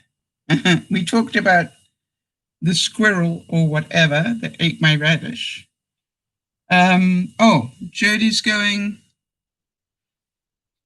I might need to go to the lab on Wednesday. I'll find out on Tuesday. I haven't been outside since February the 24th. I want to tell you, life has changed, Jodi. You're going to be quite surprised. I was quite surprised how much had changed. So, be prepared to be amazed. It's like, wow, is that how they do it now? It's like, it just changed completely in so many ways. And by the way, I found out that I need to get a refill on my meds. And I did phone my doctor office, and they said that I have to get the pharmacy to phone my doctor. My doctor will then speak to them, and then he will speak to me. Why they do it that way around, I don't quite understand, because you would think he would need to talk to me first and then talk to the pharmacy. Doesn't make sense to me somehow. Maybe the pharmacy needs to phone so they know who the pharmacist is. Maybe it's that way around because I've moved. I don't know. It's really weird. But I'll do it. I'll do what they told me to do. And apparently they then don't do video chatting. They just phone. So I'll let you know more next week when I've done it. I decided I wasn't going to do it on Friday because, he'd phone in the middle of a broadcast. So I wasn't going to have that. So, how are you all feeling? They need to verify where you're getting them filled. Yes. And it's funny because my doctor's receptionist said to me, well, don't you know who your pharmacy is? And I said, actually, no. I've got to think it through because I said that, you remember, I moved. And therefore, it's not the one I've been using for 20 years. I've got a new one. And I don't know what it's called, quite honestly. All right, everybody. So here we go. I don't know what your plans are for tomorrow, but I hope you've got some. I hope that you achieve something tomorrow. Very important. Oh, okay, that's interesting. Sandy's saying, yep, I have my endo appointment by phone on Monday. She wants me to do labs, but is letting me decide when I'm comfortable in doing so. Yes, good. That's the whole thing, right? I was very scared that, not very scared, but is my doctor going to tell me to go and do my A1C? And I'm going, why? I know what my blood sugar is. Right? I know that I lost a bit of control at the beginning of the pandemic, and it took me another month to get it back under control. But I have witnesses that know I don't lie to them, that will tell you that I've managed to, bring it back down under control. And by the way, out of control wasn't bad. It just was higher than I normally have. So I've still managed to keep in the pre-diabetic range, and I feel good about that. I can, I talk to that very nicely. So I know what's going on. I know what my resting heart rate is, so therefore my blood pressure is pretty good. And by the way, I find that a very interesting thing for me to keep a track of what is my resting heart rate. I really have a sense now of what it is when it is correct. So what I'm saying is that we're all learning and we're all changing, and I think we've done a pretty good job. I think we've done a pretty good job of getting this far. However, be prepared to be really scared of what could happen in the near future. I think the next couple of months could be more scary than the months we've been through. I think the chances that we will have to go into lockdown again is fairly good. I found it interesting to see that New York City was the worst and now has become the best. They did so much that was right that they ended up with incredibly low figures after they had incredibly bad figures. So isn't that interesting? All right, that they really screamed in with the right thing. Sandy's saying, I can see my A1C because I wear a continuous glucose monitor. To record for grants and things. Interesting. Yeah, it's an interesting thing. Are you type 1 or type 2, Sandy?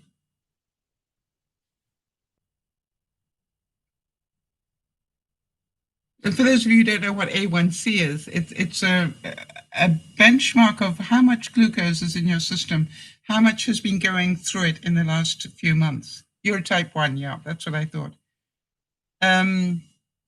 Yeah, I've got a neighbor just down a couple that's got one of those things, and she just puts her phone to her to the it's like a disc that's on her arm, and I think she changes it every week or something. It goes on to the other arm, and it really is.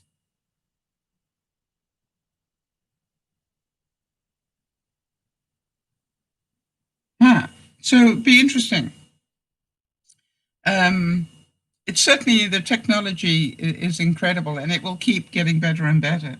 That's the thing that is exciting. That all these things are getting better and better.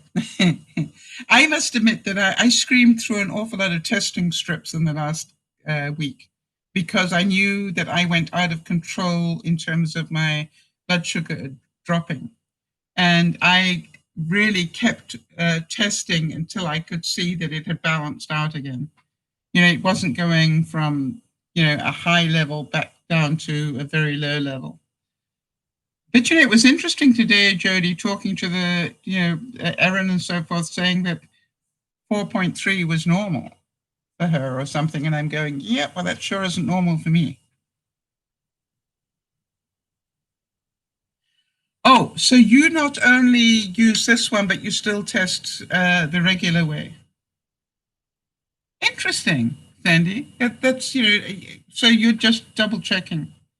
I actually, it's funny because um, I, I started off having uh, the fancy meter, and I think you know that I now get my meters out of China, and the strips and the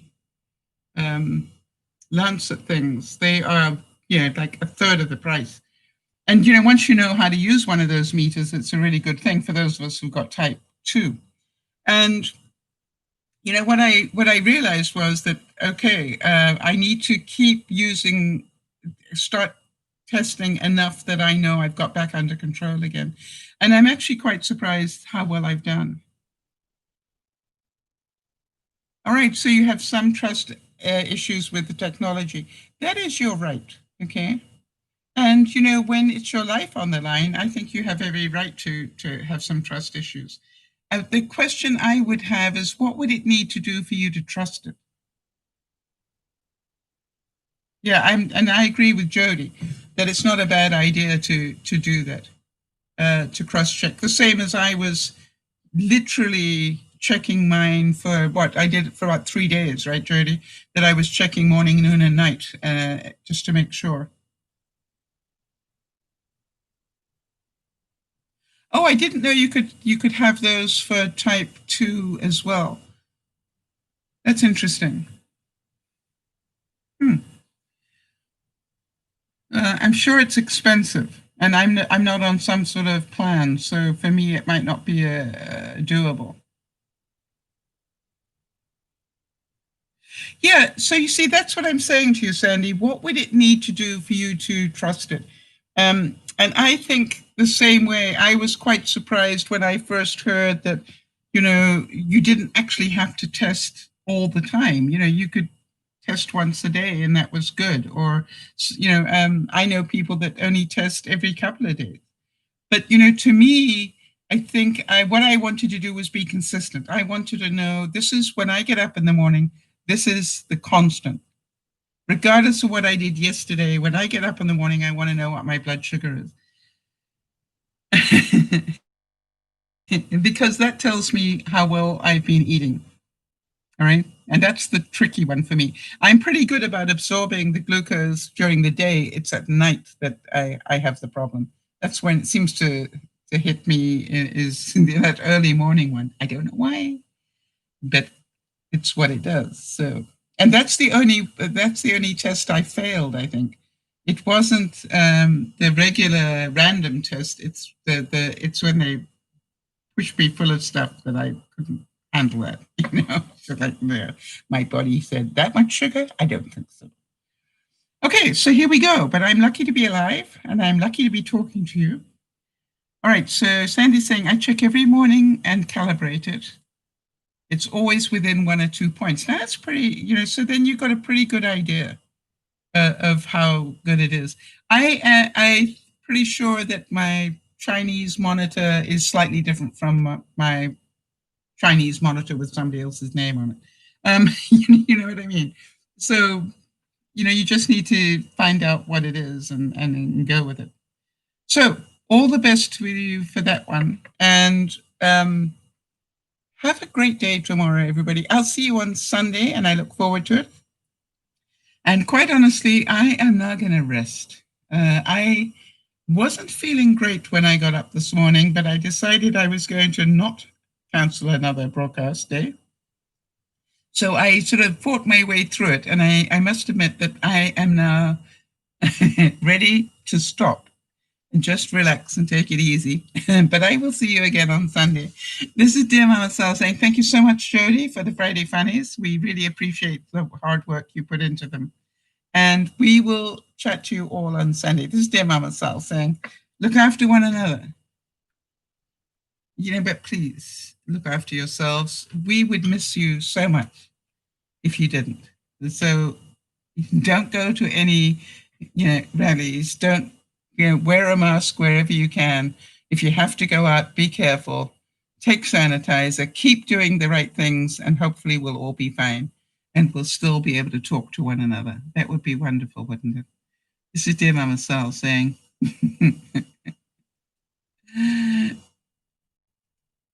the button keeps disappearing from me, so really? Goodbye for now. Bye.